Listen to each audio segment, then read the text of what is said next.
लाड़काणा खां ॾिसूं था त शाहिद जी रिपोर्ट। लाड़कानी शहीद मोहतरमा बेनज़ीर भुट्टो मेडिकल यूनिवर्सिटी तरफ़ां पाकिस्तान जे 77वीं जोमे आज़ादी जे निस्बत सां चांडका मेडिकल कॉलेज लाड़काणा में शानदार तकरीब कोठाई।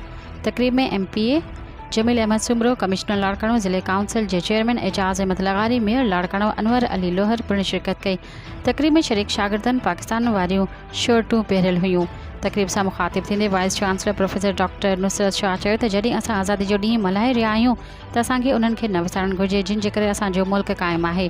हुनजो त असां तॾहिं ई हिकु क़ौम थी सघूं था जॾहिं क़ाइद अज़म जा 3 उसूल ईमान, इत्तेहाद ऐं तंज़ीम खे यादि रखंदासीं। असां पंहिंजे मज़हबी ऐं लसानी विछा विसारणा पवंदा। यादि रखणो पवंदो त हिकु झंडे हेठि हिकु क़ौम आहियूं। MPA जमील अहमद सुमरो चयो त असांखे सभ खां पहिरियों इहो सोचणो पवंदो पाकिस्तान ठहिण जे पोयां कहिड़ो फ़लसफ़ो हुयो, कहिड़ी नज़रिए तहत ही मुल्क वजूद में आयो।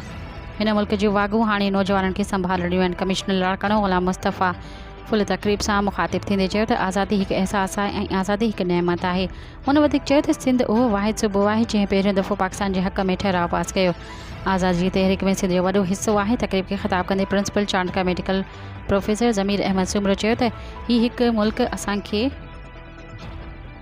वॾियुनि क़ुर्बानीनि खां पोइ मिलियो आहे ऐं इहो ज़िंदा क़ौम हुजण जो सबूत आहे त असांजो नओं नस्ल हिन ॾिहाड़े खे ईद जियां मल्हाए रहियो आहे। हुन वधीक चयो त आज़ादी जो क़दुरु असां तॾहिं करे सघूं था जॾहिं जियूं ऐं जीअण ॾियूं वारो फ़लसफ़ो सम्झी सघूं।